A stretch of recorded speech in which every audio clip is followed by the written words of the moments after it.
গাইবান্ধা 5 আসনে নির্বাচন বন্ধ করে দিয়েছে নির্বাচন কমিশন। এই বিষয়ে জানাতে যোগ দিচ্ছেন সহকর্মী রাসেল আহমেদ। রাসেল, কি কারণে ভোট বন্ধ করা হলো বিস্তারিত জানাবেন আমাদের।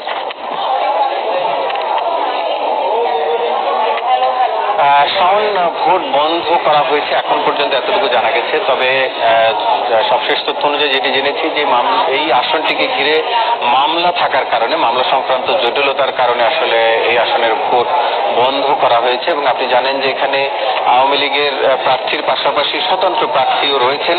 আওয়ামী লীগের নৌকা প্রতীকে জনাব মাহমুদ হাসান তিনি যেমন লড়বেন, পাশাপাশি জনাব ট্রাক প্রতীকে আওয়ামী লীগ নেতা ফজলে রাব্বি মিয়ার ফারজানা রাব্বি বুবলি তিনিও প্রার্থী হিসেবে এই আসনে লড়ছেন।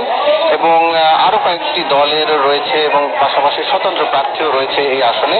তবে এখানে প্রায় 6 জনের মতো প্রার্থী ছিলেন এই আসনে। আমরা এখন পর্যন্ত যতটুকু জেনেছি যে মামলা সংক্রান্ত জটিলতার কারণে আসনটি বন্ধ করা হয়েছে। এর আগেও আসলে কিছুদিন আগে বেশ আলোচিত ঘটনা যেটি ছিল বর্তমান নির্বাচন কমিশনের আমলেই গাইবান্ধা 5 আসনে সেই ভোটটি অনিয়মের কারণে বন্ধ হয়েছিল। অর্থাৎ ভোটের দিন অনিয়ম হয়েছিল, সেটি উপনির্বাচন ছিল এবং সেই অনিয়মের কারণে এই আসনটি বন্ধ করে দেওয়া হয়, যেটি সারা দেশেই বেশ আলোচিত ঘটনা ছিল। সাধারণত এই ধরনের ঘটনা এর আগে ঘটতে দেখা যায়নি।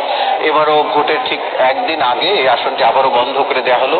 আমরা আশা করছি যে কিছুক্ষণের মধ্যে নির্বাচন কমিশন সচিবালয়ের সচিব অথবা কমিশনারদেরকেও একজন এসে সংবাদ সম্মেলনের মাধ্যমে এই সিদ্ধান্তটি বিস্তারিত জানাবেন যে এই আসনের ব্যাপারে তারা পরবর্তীতে কি সিদ্ধান্ত নেবেন কিংবা আরো কি কি কারণ বা পুরোপুরি ব্যাখ্যাটি আসলে তারাই জানাবেন বলে আমরা এখন পর্যন্ত আশা করছি।